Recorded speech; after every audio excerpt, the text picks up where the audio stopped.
Hello guys, welcome back to my YouTube channel. ඉතින් අනුව වෙනදාම සුමු video තමයි අදත් තියෙන කොට YouTube channel එකේ තියෙන. ඉතින් ඔයාලට title එක thumbnail එක දැක්කම දැන්නම දන්නවා ඉතින්.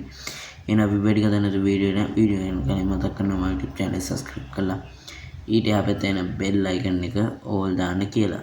ඉතින් මම ඔයගොල්ලන්ට වීඩියෝ එකෙන් කියලා දෙන්න හදන්නේ ඔයගොල්ලන්ගේ slow internet connection එක කොහොමද split කරගන්නේ කියලා. ඔයාලට මේ method වලින් කැමති එකක් තෝරගන්න පුළුවන්. ඔගොල්ලෝ සමහරට මගේ මේ වීඩියෝ බලන ඇත්තේ ස්ලෝ එකේ. ඉතින් ඔයගොල්ලෝ මගේ මේ වීඩියෝ බලුවට පස්සේ ඔයගොල්ලන්ට පුළුවන් ඔයගොල්ලන්ගේ ඉන්ටර්නෙට් කනෙක්ෂන් එක වැඩි කරගන්න. ඉතින් ඔයගොල්ලෝ මොන SIM එකක් පාවිච්චි කරලා hot dialog mobile ඕන එකක් පාවිච්චි කරලා ඔයගොල්ලෝ මේ කියන ටිප්ස් ටික කරගන්න පුළුවන්. අද මම ඔයගොල්ලන්ට කියලා දෙන්න මෙතන ඔක්කොම මම පෞද්ගලිකව පාවිච්චි කරන මෙතඩ්. ඉතින් ඒ නිසා මම ඔයගොල්ලන්ට මේ මෙතඩ් ටික highly recommend කරන්න පුළුවන් කියන්නේ.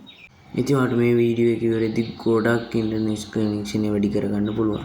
ඉතින් මම YouTube එකට වීඩියෝ අප්ලෝඩ් කරද්දී පවා මේ කනෙක්ෂන් ස්පීඩ් එක පාවිච්චි කරනවා. මම ඔයගලන්ට උදාහරණයක් වශයෙන් කිව්වා මම YouTube එකට වීඩියෝ අප්ලෝඩ් කරද්දී මේ කනෙක්ෂන් ස්පීඩ් එක පාවිච්චි කරනවා විනාඩි 10ක වගේ වීඩියෝ නිකන් අප්ලෝඩ් කරන්න ගියොත් පැය 3ක් යනවා. මම ඒ පැය 3 අප්ලෝඩ් කරන වීඩියෝ එක විනාඩි 20න් YouTube එකට අප්ලෝඩ් කරනවා.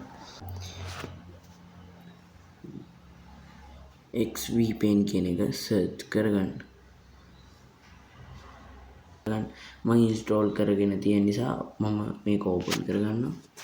ඕපන් කරන ටිකක් ලෝ වෙලා ලෝඩ් වෙනවා. කන්ටිනියු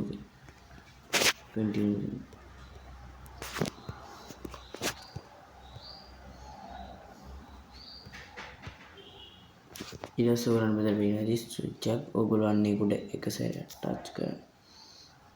ඊට පස්සේ ඔයගොල්ලන් මේක ගේම් එක ඩවුන්ලෝඩ් කරද්දී මාර විදිහට වැදගත් වෙනවා ඉන්ටර්නෙට් ඉන්ස්ටෝල් එක. මට කියලා දුන්නේ දෙවෙනි ටොපික් එක. ඉතින් අන්න මම දෙනවා වීඩියෝ කොහොමද? වීඩියෝ හොඳට ලයික් එකක් දාගෙන යන්න. එහෙනම් මම අදට ගිහිල්ලා එන්නම්.